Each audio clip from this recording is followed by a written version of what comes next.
Thanks for tuning in to our bonus episode preview.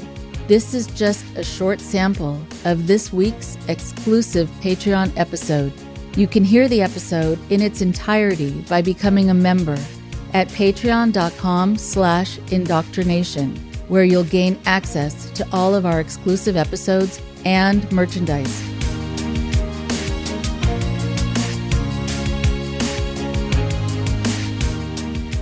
Hi, everyone. Thank you so much for your support.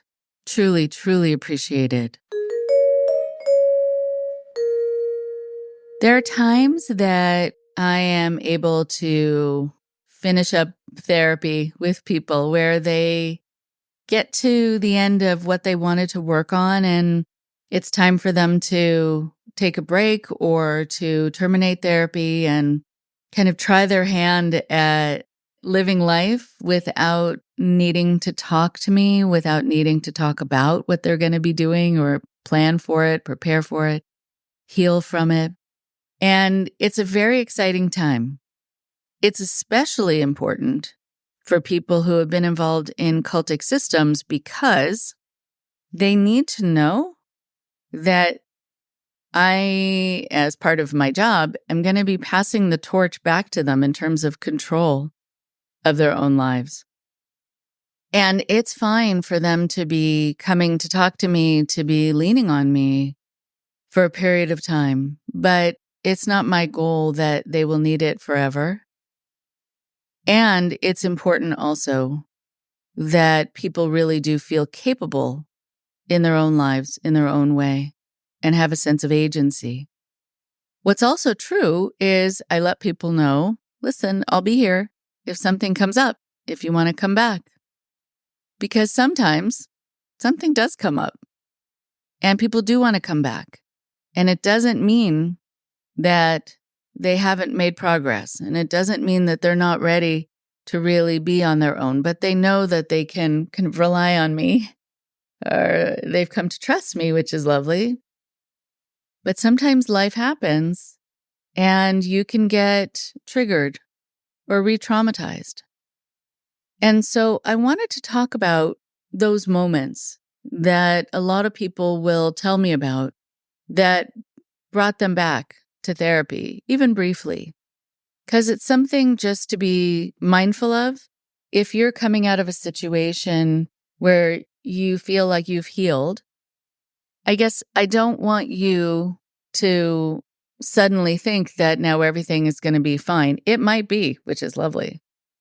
But the experience that you went through was so far-reaching, it affected, I think, every part of your life. So suddenly when something is impacted that wasn't impacted before, you might find that you're feeling overwhelmed, or you might find that you're feeling scared, and you might find that you want to get some support again for a while. So I wrote down some of the moments that people go through where they call me back. And one of the things that happens for people, especially when they have been involved in a cultic system, whether they were raised in it or they got involved in it later, or they were in a relationship with someone very controlling and manipulative, is to suddenly be faced with a new connection. It can be a new work connection, a roommate, a love relationship, reconnecting with family. There are issues around attachment and trust in relationships that are going to be huge.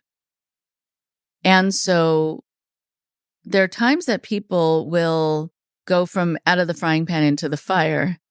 They might be in a cultic system and then leave that, but then get involved in a relationship with a controller, a manipulator, someone who has sort of narcissistic tendencies and qualities. Because they're familiar with how to be with difficult people. And they think their role is to keep a person happy who's very hard to please. And that by the end of the day, if you've kept that person there and made them happy with you, you've achieved something. And it's another situation where you don't matter, your needs don't matter, you don't get to have your own growth, you don't get to be taken care of.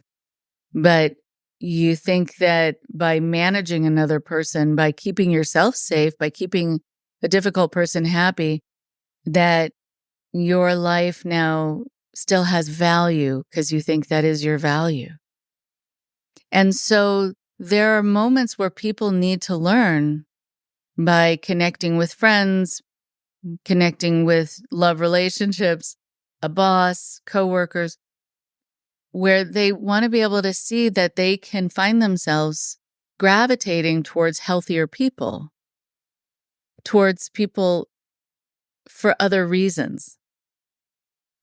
You want to find yourself gravitating towards someone who has an interest in taking care of you or asking you how your day was, or to go over to you and see if everything's all right if it seems like not everything is all right. And you want to gravitate towards people who are generally healthy people, who aren't going to be dramatic, aren't going to bring chaos into your life, aren't going to make you feel subjugated. And sometimes with each new relationship of any sort, there is a growth period, a learning period of seeing who you're connecting to and why. And if you still need to fine-tune that to be able to go towards healthier and healthier people who also want to give to you and who don't want to make you feel bad, make you feel small, who don't want to make you feel less than.